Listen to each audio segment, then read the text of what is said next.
በስመ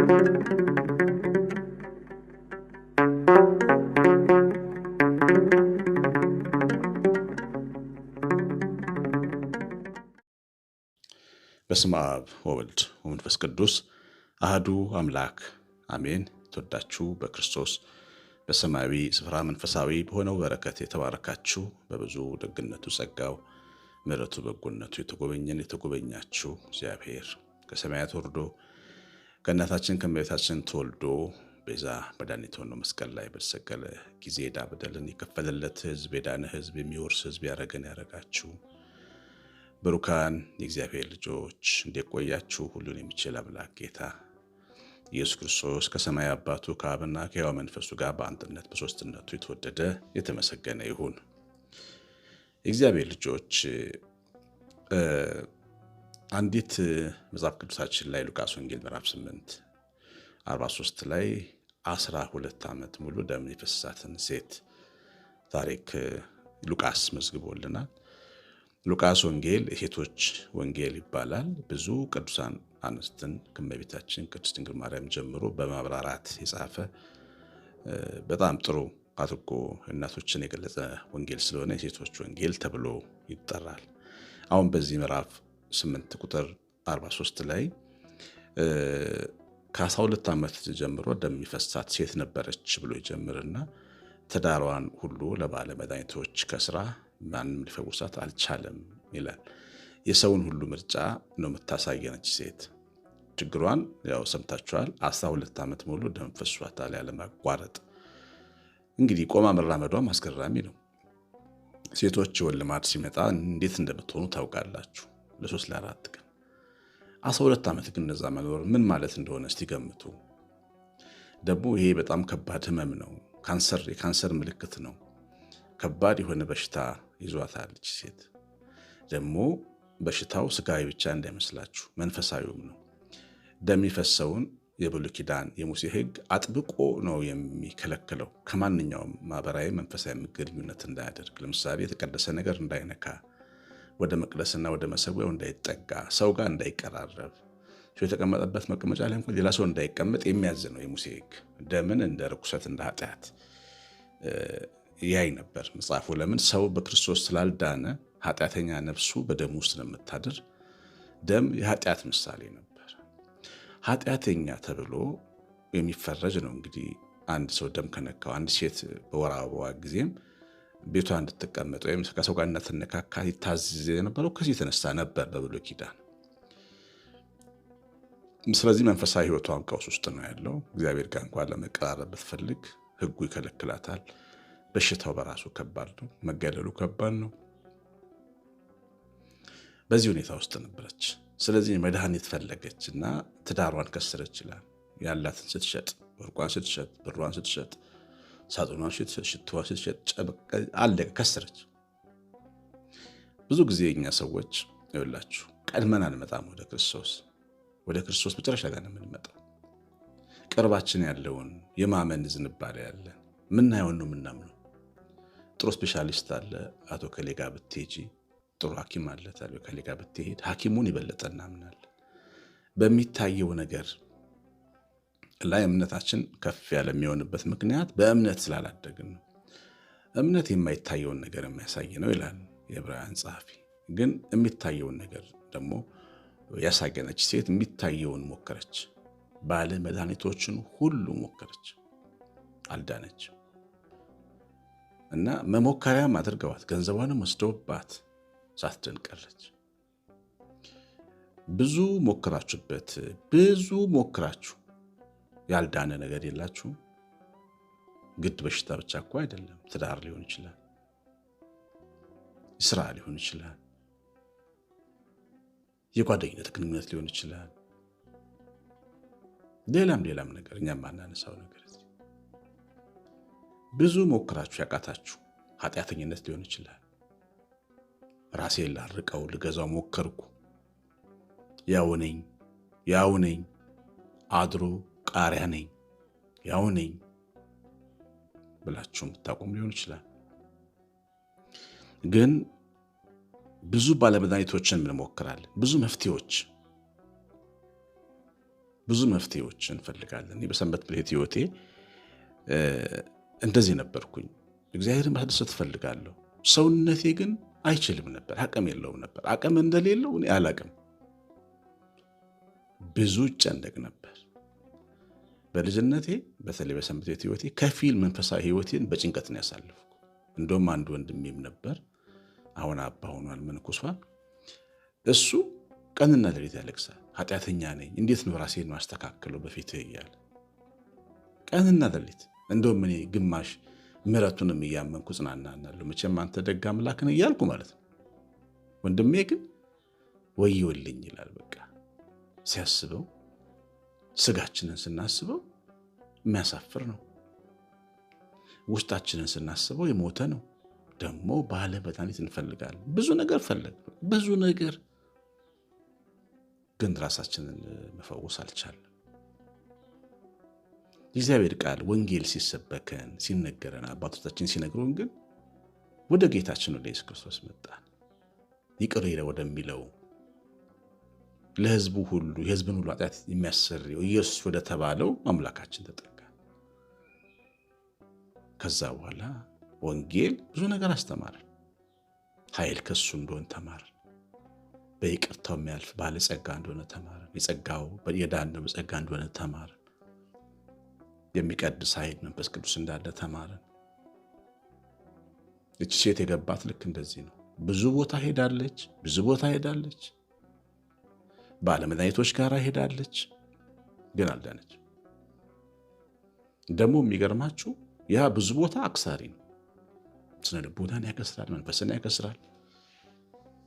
ቀደም ወዳልኩት ልጅነቴ ልመልሳችሁና እግዚአብሔር ለትልቅ አገልግሎት ነው የጠራኝ። ግን በዛ ሰዓት ሰይጣን ስነ ልቦናዬን በጣም ይዋጋው ነበር። እርግፍ አድርጌ ከቤተክርስቲያን እንደወጣ ይገፋፋኝ ነበር። ባለመድኃኒቶች ጋር ስትሄዱ ብቻችሁን ስትለፉ መክሰር ነው፣ ኪሳራ። ህሊኔ እንዲከስር ማለት መንፈሴ እንዲከስር። ዛሬ በዓለም ውስጥ ያሉ ብዙ ቤተክርስቲያን ውስጥ የነበሩ ሰዎችን ሳያቸው አንዳንድ ሰው ይፈርድባቸዋል፣ ጠግበው ይመስለዋል። ነገር ግን የተፈተኑትን ፈተና እነሱ ብቻ ናቸው የሚያውቁት። ፈተናቸውን የሚመልሱበት መንገድ ይሆናል ከቤተክርስቲያን ያረቃቸው። ቀላል ውጊያ እንዳይመስላችሁ። ሰይጣን በሁለት መንገድ ይዋጋናል። ኃጢአት እንድንሰራ ይገፋፋናል። ከዛ ደግሞ እግዚአብሔር አይምርም ይልናል። በሁለት መንገድ ነው የሚያስጨንቅ።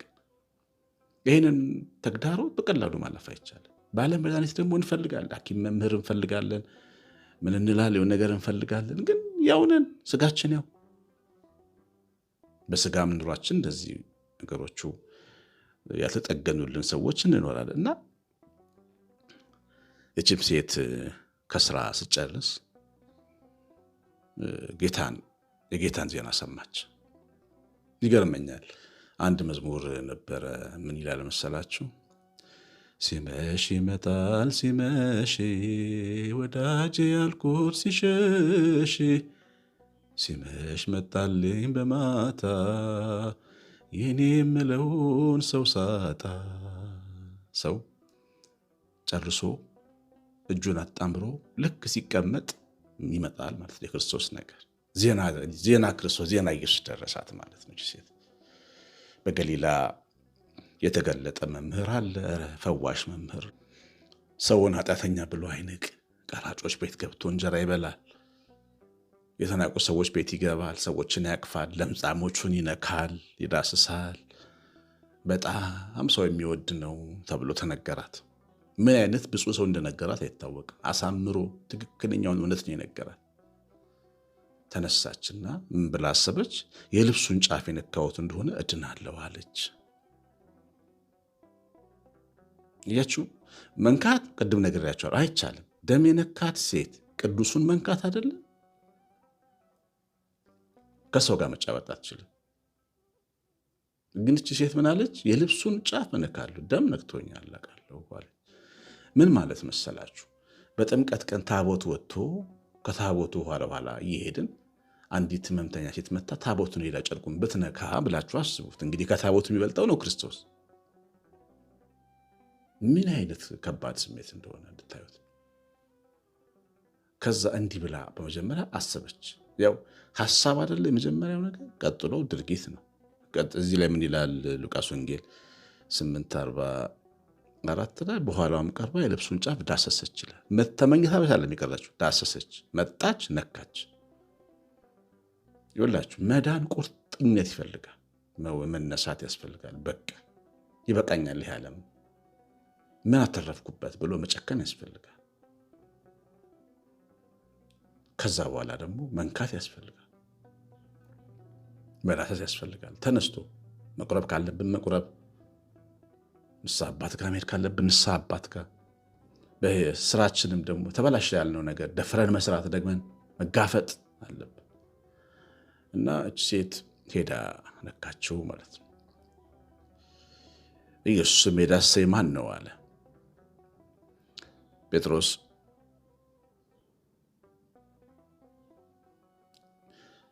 ከእሱ ጋር ከነበሩት አንዱ ስምዖን ጴጥሮስ ሕዝቡ ያጨናንቋል፣ ያጋፉሃል፣ ምን ማለት ነው? የዳሰሰኝ ማን ነው ትላለህ? አረመው ጌታን ጴጥሮስ። አይ ከኔ ኃይል ወጥቷል አለ። የሚያጋፉኝማ ብዙ ናቸው፣ ብዙ ናቸው። ቤተክርስቲያን የሚገቡ ንግስ ሲሆን የሚመጡ ብዙ ናቸው። ግን ለምን እንደሚመጡ አይታወቅም። ለምን እንደሚመጡ ከማይታወቁ ሰዎች ሰልፍ ውስጥ እንዳትገቡ አደራ። ለምንድን ነው ቤተክርስቲያን ሄድኩት የሚለውን ጥያቄ ሳንመልስ ቤተክርስቲያን ገብተን ከወጣን ማፈር አለብን። ለምንድን ነው ሄድኩት? ለምን ሄድኩ? ዛሬ ለምን አስቀደስኩ? ምንድን ነበር ዓላማው? ነከቸውን የመጣሁት ጠረኑ ሸቶኛል። አባቴ ክርስቶስ ጺሙ ኮስኩሶኛል፣ አቅፎኛል። ቃሉ ጆሮዬ ውስጥ ገብቷል። በጉልበቶቹ መካከል ቆሜ እንደ ልጅ ትንፋሽን አሽትቷል። ደረሱ ተጠግቼ የልቤን ነግሬዋለሁ። እቅፍ ውስጥ ገብቼ ነው የወጣሁት ወይስ ምንድን አድርጌ የወጣሁት ማለት ያስፈልጋል። ቤተሰቦቼ ያስፈልጋል።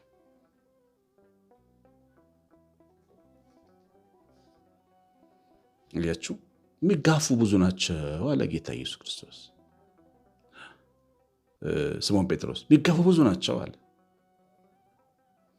የሚጋፉና ግን ኃይል ከነሱ የሚወጣ ሰዎች በጣም የተለያዩ ናቸው። እግዚአብሔር ልጆች እና አደራችሁን መቼም እኛ ትልቅ መድኃኒት ነው ፊት ለፊታችን ያለው ኢየሱስ ክርስቶስ የድንግል ልጅ አብ ልጅ ትልቁ መድኃኒታችን ነው። አጋንንት እስራት፣ የሥጋ ድካም፣ የኑሮ መመሰቃቀል፣ የሥራ መበላሸት ምንም ሊገጥመን ይችላል። ግን እሱ መድኃኒት ነው ለእያንዳንዱ ጉዳያችን። ግን ሳትነኩት አትምጡ። ስትጸልዩም ንኩት፣ ስትዘምሩም ንኩት። ልባችሁን ሲነካም ይሰማል። ስናስቀድስም ስንቀድስም እንንካው፣ ሳንነካው አንምጣ። ያው እግዚአብሔር መካከላችን አለ። ያው ንጉሳችን ኢየሱስ ክርስቶስ አብሮን እየሰራ ነው። ሴት ደሟ ቀጥ አለ፣ ተፈወሰች። ውጤቱ አብሮን እንዳለ ማሳያ ነው። እኛም ብዙዎቻችን ተአምር ሲደረግልን እናያለን። ቅርብ ጊዜ ዛሬ እንደውም ከቻልኩ የማታ ምስክርነቱን አስቀምጥላችኋለሁ። አንዲት እህቴ ላከችልኝ ምስክርነት ነውና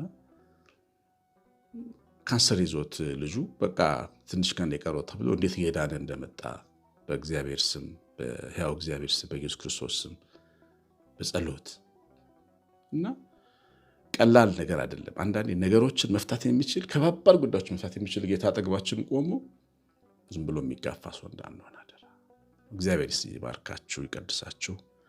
በሰማነው ቃል መድኃኔዓለም ይባርከን፣ መንፈስ ቅዱስ ይቀድሰን። እጆቹን ዘርግቶ ቤታችሁን፣ ኑሯችሁን፣ ሕይወታችሁን ይባርክ። እግዚአብሔር ልጆች እንግዲህ ሁለት በስትሮክ የተያዙትን ቤተሰቦች አሳክመን ለማስተካከል እየሰራን ነው። አብራችሁ እንድትሰሩ ይህን ቅዱስ ስራ እንድንሰራ እጠይቃለሁኝ። ያልተሳተፋችሁ 9114138 ስልኬ ላይ ያሳውቁኝ። ትምህርቱን ደግሞ ኮሜንት አርጋችሁ ላይክ አርጋችሁ ውጡ። ቀሲስ አሸናፊ ገብረ ማርያም ነኝ። እግዚአብሔር ቸርነት የእናታችን ቤታችን ረድኤት በረከት ይመላል። ሰላም